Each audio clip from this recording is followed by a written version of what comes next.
Hey, I'm McKenzie, 25, and hungry for success. Imagine this.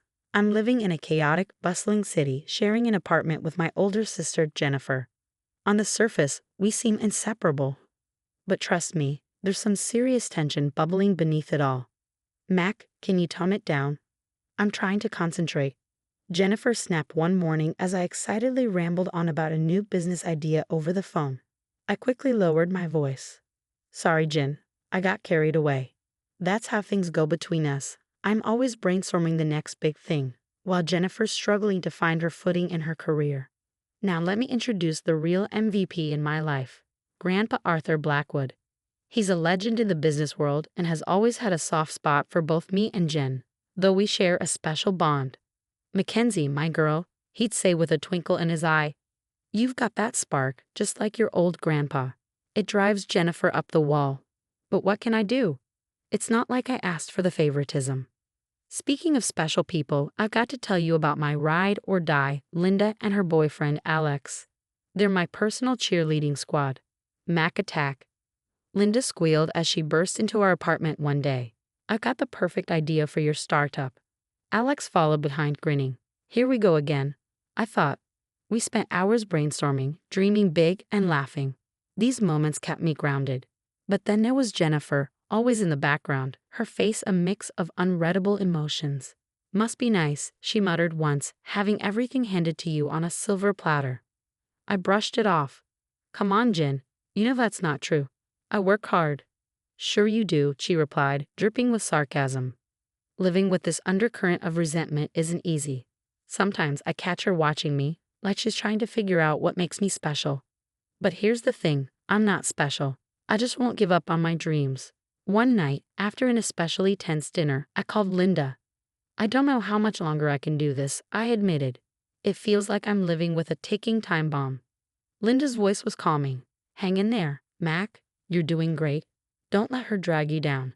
That's life for me right now, a balancing act between chasing my dreams and managing this complicated relationship with Jennifer. But I wouldn't change it, well, maybe a few things. Then, everything changed. The call came in the middle of the night. Grandpa Arthur was gone. Just like that, my world collapsed. "McKenzie, it's Dad. You need to come to the hospital." I rushed over, hoping there had been some mistake, but the look on my dad's tear-streaked face told me otherwise. Jennifer arrived shortly after, stunned. "What happened?" she demanded. "Heart attack," Dad whispered. It was quick. He didn't suffer. The next few days were a blur, grief, funeral arrangements, trying to process it all. Then came the will reading. To my beloved granddaughter, Mackenzie Blackwood, I leave the majority of my estate, including Blackwood Tech. The lawyer's words echoed in the silent room. I was stunned. Jennifer's face turned cold as stone. And to my granddaughter, Jennifer Blackwood, I leave. The amount was large but nowhere near what I had received. Jennifer stormed out before the reading was finished. That night, she confronted me. "You manipulative little." She spat. "How long have you been planning this?" "Jennifer, I had no idea." "Save it. You've always been his favorite. I bet you've been whispering in his ear for years, turning him against me." "That's not true. I love Grandpa just like you did. This isn't my fault." But she wouldn't listen. From that moment on, our relationship became a minefield. Overwhelmed by grief and the sudden responsibility of running a company, I turned to Linda and Alex for support. "I don't know if I can do this," I confessed over coffee. "I'm not ready to run a whole company." Linda squeezed my hand. "You've got this, Mac. Your grandpa believed in you for a reason." Alex nodded. "We're with you, every step of the way." Their support was everything, but the pressure was intense, and Jennifer's constant sabotage didn't help. One day, I overheard her talking on the phone in her room. "Jason, you don't get it. She doesn't deserve any of this. We need to do something." I confronted her. "Who's Jason? What are you planning?" Jennifer's eyes narrowed. "None of your business. Unlike you, I have real friends who care about me." The next week, I met Jason at a company event. He was charming, sure, but something about him immediately set off alarm bells. "So you're the famous McKenzie," he said with a toothy smile. "Vanessa's told me so much about you." "Funny, she's never mentioned you," I replied coolly, turning to walk away. As I did, I heard him mutter, "Oh, she will soon enough." Things at Blackwood Tech weren't getting any easier either. Every decision I made, Jennifer questioned. Every success, she downplayed. It all came to a head during a board meeting when I was presenting a new project. And where exactly did this idea come from, McKenzie? Jennifer interrupted. Another stroke of genius from Grandpa's golden child? The room fell silent. I took a deep breath. This idea came from months of market research and team collaboration. If you have concerns, we can discuss them privately. Oh, I'm sure you'd love to keep things private, just like you kept your little schemes with Grandpa private all these years, she sneered. I lost it. Enough. I have worked my ass off for this company. I earned Grandpa's trust through hard work, not manipulation. If you can't see that, then maybe you shouldn't be here at all. The silence was deafening. Jennifer's face twisted with rage. You want me gone? Fine. But mark my words, McKenzie, you'll regret this. All of it. She stormed out, leaving me shaken but standing my ground. As the meeting adjourned, I couldn't shake the feeling that this was just the beginning of a war I never wanted to fight. The weeks after the board meeting blurred together. I was drowning in work, barely keeping my head above water. One night, I collapsed on the couch, exhausted. You look like hell, sis, Jennifer said, almost sounding concerned. Thanks for the news flash, I muttered. You know, there's an easy fix for all this stress, she continued, a casual tone in her voice. I looked up, surprised. Oh yeah? What's that? Just walk away. Give me control of the company. You're clearly not cut out for this. And there it was. I should have known better. Not gonna happen, Jen. Nice try, though. She shrugged, a strange smile tugging at her lips. Can't blame a girl for trying. Little did I know, she wasn't just trying, she was planning to get rid of me for good. My birthday came around, and despite the tension, Dad insisted on a family hiking trip. Come on, girls, it'll be just like old times, he pleaded. I agreed, hoping it might be a chance to mend things. Boy, was I wrong. The hike started off fine. The air was crisp, the views breathtaking, but something felt off. Jennifer kept checking her phone, smirking at messages. Hot date, Guy, I teased. Something like that, she replied cryptically. We reached a scenic overlook, and I stepped closer to the edge to take a photo. That's when I felt hands on my back, a shove. Suddenly, I was falling. The world spun, and pain exploded through my body as I tumbled down the rocky slope.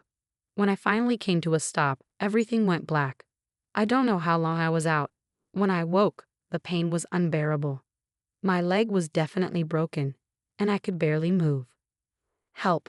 I screamed, my voice echoing through the empty canyon. Somebody help me. But no one came. As the sun began to set, a horrible truth sank in. Jennifer had pushed me. She had tried to kill me. And now I was completely alone. Meanwhile, up on the trail, Jennifer was putting on the performance of a lifetime. Dad, I can't find McKenzie, she cried, her voice dripping with fake concern. What do you mean you can't find her? Dad demanded, panic rising. She was right behind me, and then she was just gone. A search party formed quickly, but Jennifer made sure they headed in the wrong direction, away from where she pushed me. Back in the city, Linda and Alex were growing worried. Have you heard from Mac? Linda asked, pacing their apartment. Alex shook his head. Nothing since this morning. She said she'd call after the hike. Something's not right, Linda muttered. Let's go check her apartment. At my apartment, they found Jason rummaging through my room. What the hell are you doing? Alex demanded. Jason jumped, startled. Jennifer asked me to grab some things for the search party. In Mackenzie's underwear drawer, Linda asked, eyebrow raised. Jason bolted, pushing past them as he fled. Linda and Alex exchanged worried looks. We need to find Mac, Linda said firmly, and I don't trust Jennifer one bit. As night fell, I huddled against a rock, shivering. The pain was excruciating.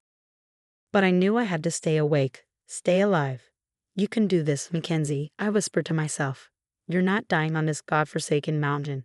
I thought about Grandpa Arthur, about how he always believed in me. I thought about Linda and Alex, probably worried sick. And then I thought about Jennifer, her face twisted with hatred as she shoved me. I'm not giving you the satisfaction, I growled into the darkness. You hear me, Jennifer? I'm going to survive this, and I'm going to make you pay. As the first light of dawn broke over the canyon, I made a vow. I would get off this mountain.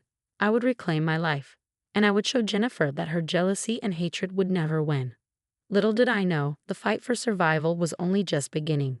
3 days on that mountain felt like an eternity. I survived on rainwater and sheer determination, pushing through the pain and cold. When I heard the helicopter, I thought I was hallucinating. "We've got a survivor," a rescuer shouted as they lifted me into the chopper. The hospital was a blur, tests, treatments, and my dad's tears of relief. But as my head cleared, so did the memories. Jennifer had pushed me. She tried to kill me, I told Linda and Alex when they visited. Their faces hardened. "We know," Linda said quietly. They showed me text messages they'd recovered from Jason's phone. The plot was laid out in black and white. "We've already taken this to the police," Alex explained. "They're looking for Jennifer now." Jennifer, it turned out, had panicked when she heard I'd been found alive. She tried to convince Jason to run away with her. "We can start over, baby," she pleaded. "Just you and me." But Jason had other plans. He cleaned out her bank accounts and disappeared, leaving Jennifer to face the music alone. The police caught her at the bus station. Her arrest was plastered across every news channel. In court, Jennifer tried one last manipulation. "McKenzie, please," she sobbed. "I'm so sorry. I wasn't thinking straight. Can you ever forgive me?" I looked her dead in the eye. "No, Jennifer, I can't, and I won't." The judge sentenced her to 15 years for attempted murder. As they led her away, I felt a weight lift off my shoulders. Recovery was tough, but I threw myself into it with the same determination that had kept me alive on that mountain. Slowly but surely, I healed, both physically and emotionally. When I returned to Blackwood Tech, I channeled my newfound strength into the company. We launched innovative products, expanded into new markets, and our stock soared. 1 year after the incident, I stood on a stage accepting an award for Business Leader of the Year. Looking out at the crowd, I saw the faces of those who truly mattered. My dad beaming with pride, Linda and Alex cheering louder than anyone, and my loyal employees who had stood by me through it all. "This award isn't just for me," I said into the microphone. "It's for everyone who believes in second chances, in rising above adversity, and in the power of true friendship and family, the kind you choose." As for Jennifer, last I heard, she was still in prison, abandoned by everyone, including Jason, who was caught up in a massive fraud scheme. And me? I'm living my best life, surrounded by people I love and trust. Grandpa Arthur was right. I do have that spark, and now it's burning brighter than ever. The story of McKenzie and Jennifer's tumultuous relationship has come to an end. Now I have a question for you. If you were in McKenzie's shoes, would you ever consider forgiving Jennifer for her actions? Or do you believe some betrayals are truly unforgivable?